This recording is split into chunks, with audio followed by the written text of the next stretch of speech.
Ready?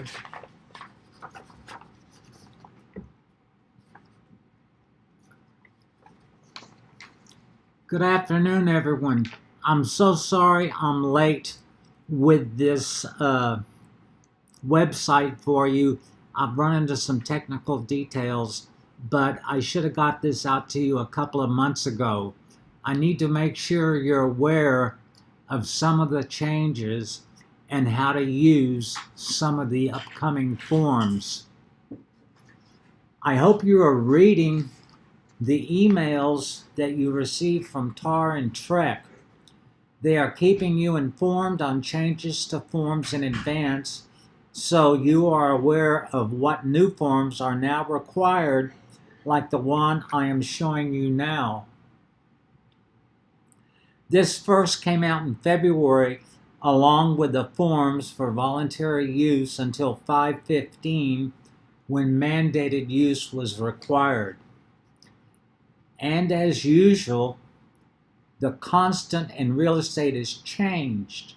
So I have attached a page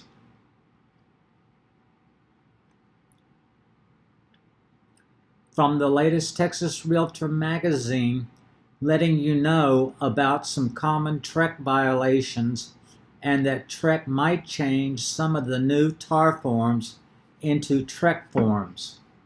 This video hopefully will help you a lot, so let's get started. Good afternoon, all Keller Williams agents. I've been a little remiss on keeping you aware of some issues in dotloop and your templates. It's obvious from some of the transactions I see that quite a few have not been updating their templates in quite some time, and I see a lot of outdated forms. Regarding your checklist, just because it's listed, a few are not required based on the property being sold or listed. The classic example is the flood info notice. The main reason I need the MLS and tax record uploaded, not the tax appraisal value, is to become more familiar with the property.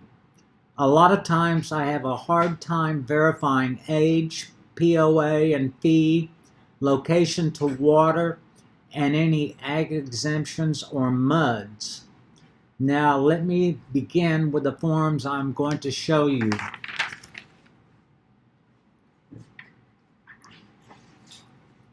The TAR TILA RESPA form is only in the TAR library for use if it is not a promulgated contract or the buyer or seller has concerns about getting information from the lender. The disclosure of relationship with a residential service company is only used if one of the sides acknowledges by checking the box that they do receive compensation from a residential service company. Otherwise, it is not signed as acknowledging and not used.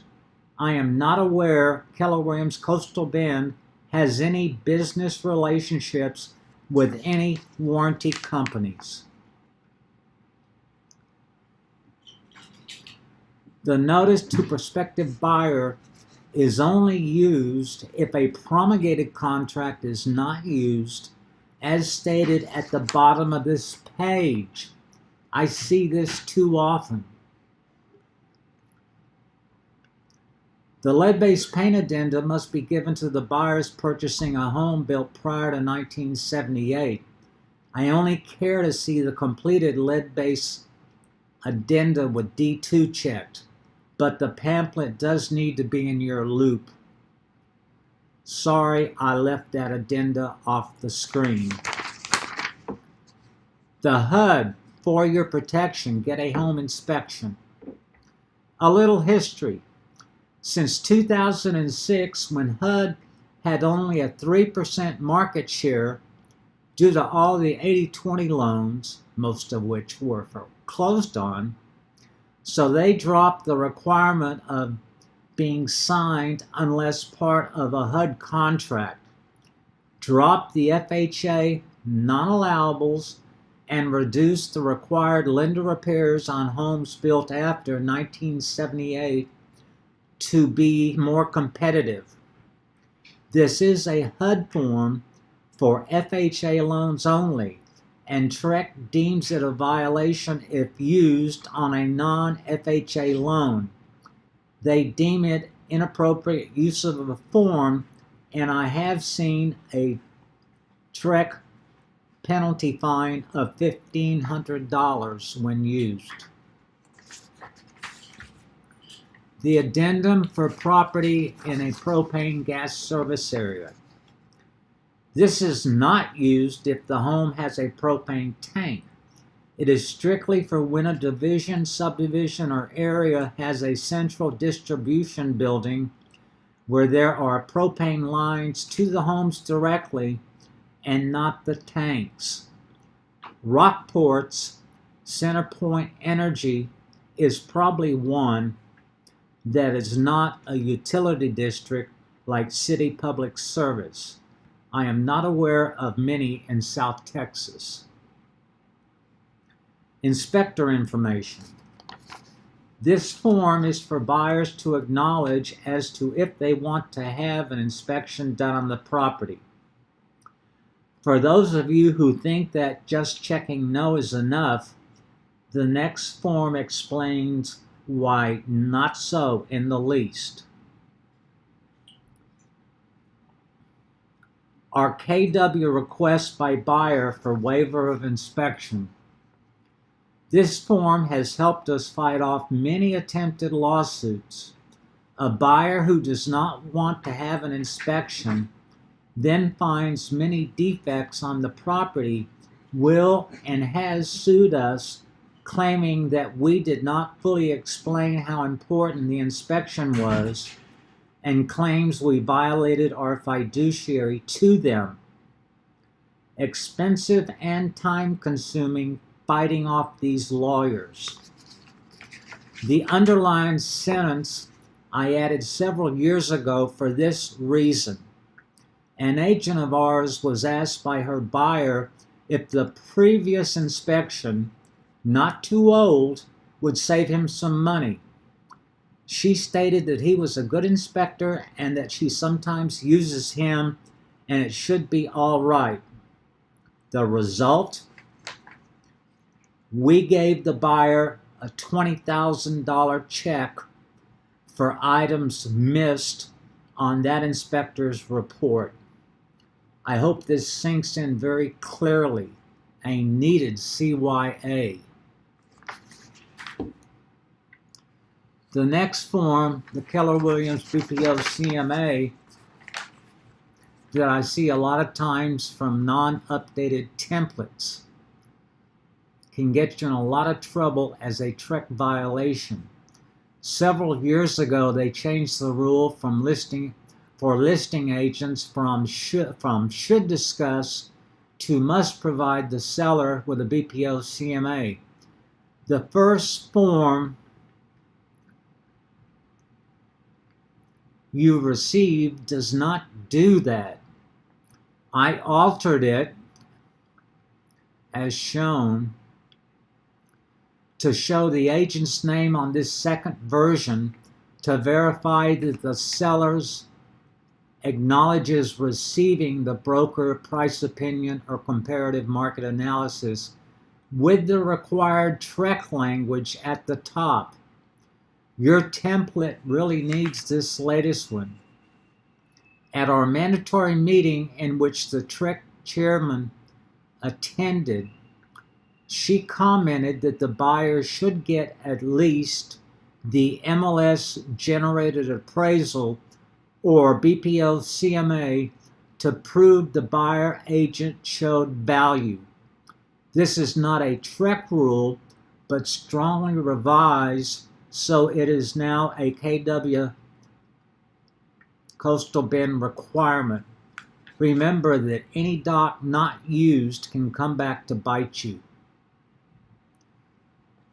Information about special flood hazard areas. Has anyone read this form fully and completely? Yes, it's in the listing docs, but only used if the property requires it. And it is the buyer who must sign if required.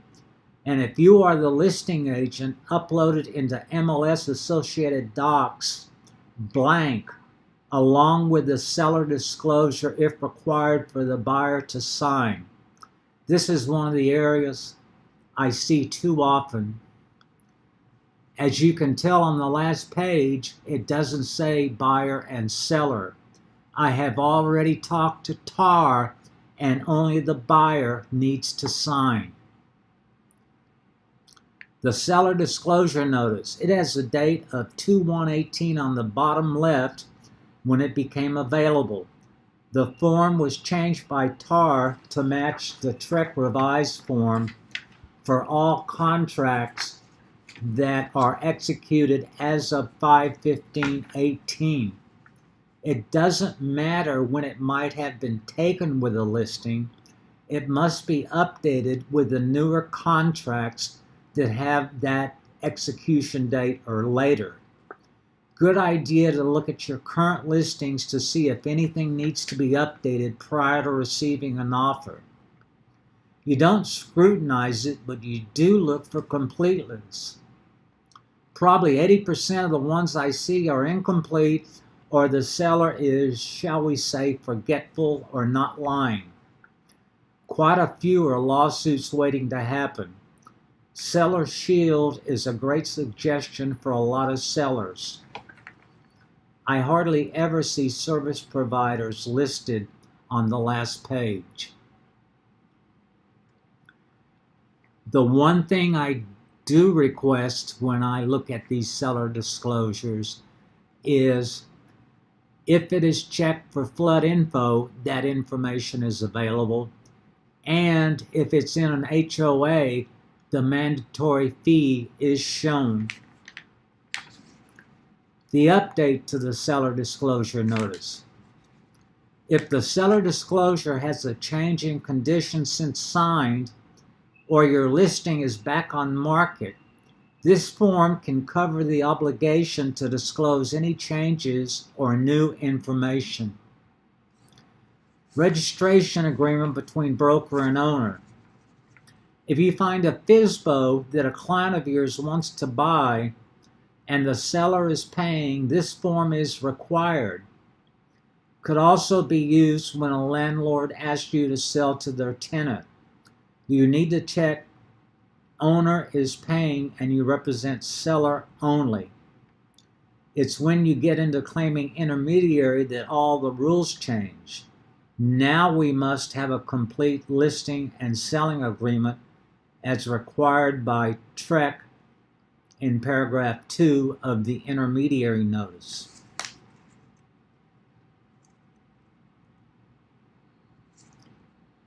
The intermediary notice.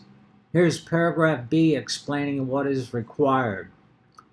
Broker's firm represents the owner under a listing agreement and also represents the prospect under a buyer-tenant representation agreement.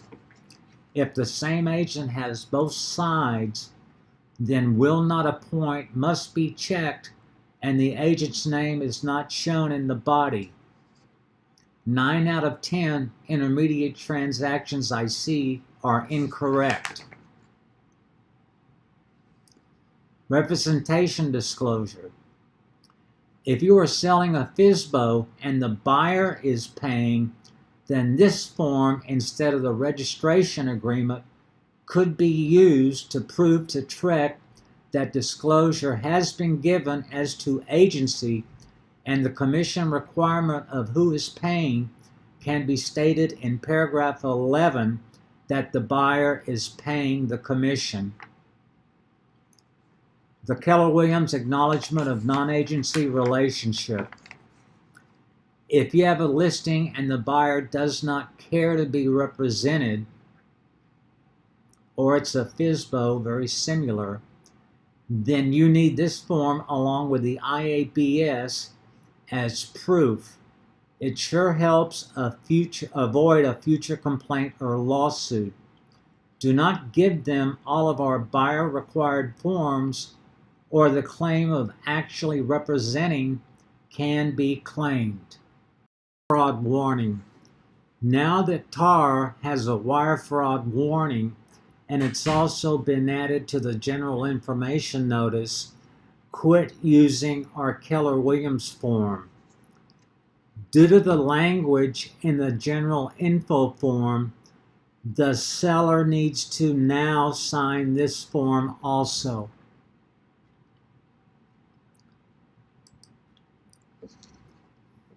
The addendum concerning right to terminate due to lender's appraisal only can be used if cash or conventional. 1 favors the seller totally. 2 obligates the buyer to pay any low appraisal difference in additional down payment. 3 favors the buyer, but at least around 30 days should be stated or a known time the appraisal will take.